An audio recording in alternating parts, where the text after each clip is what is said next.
Hi, my name's Jemima Mellerio and I'm a consultant dermatologist working here in London.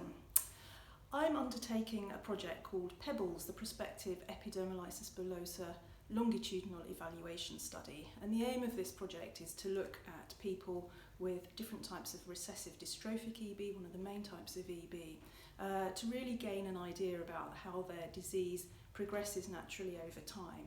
So to do this, we're recruiting patients from birth right the way through childhood, adulthood into old age, and looking at a whole variety of different parameters. So physical things that can go wrong in EB, like wounds, scarring, problems with the esophagus, with the mouth, with anemia and so on.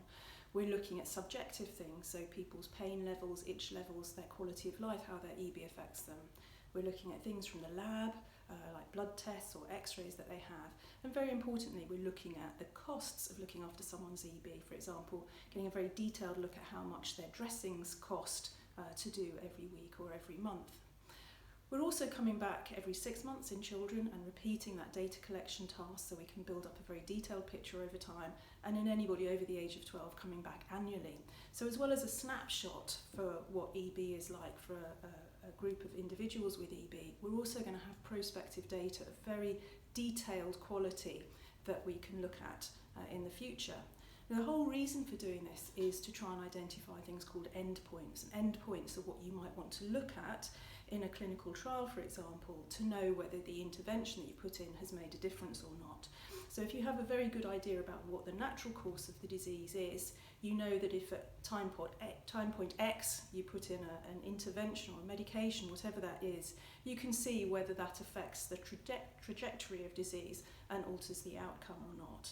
And this information is going to be widely available to the EB community, so people that are doing clinical trials or research in a whole range of different areas will be able to access the data that we generate from this project.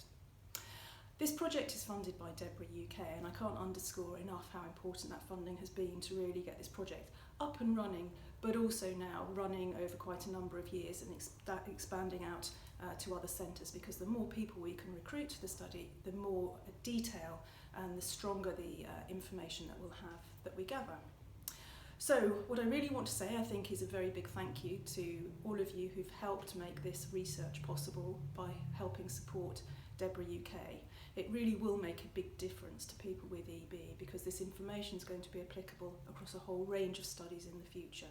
So a very big thank you from me and the rest of the Pebbles team.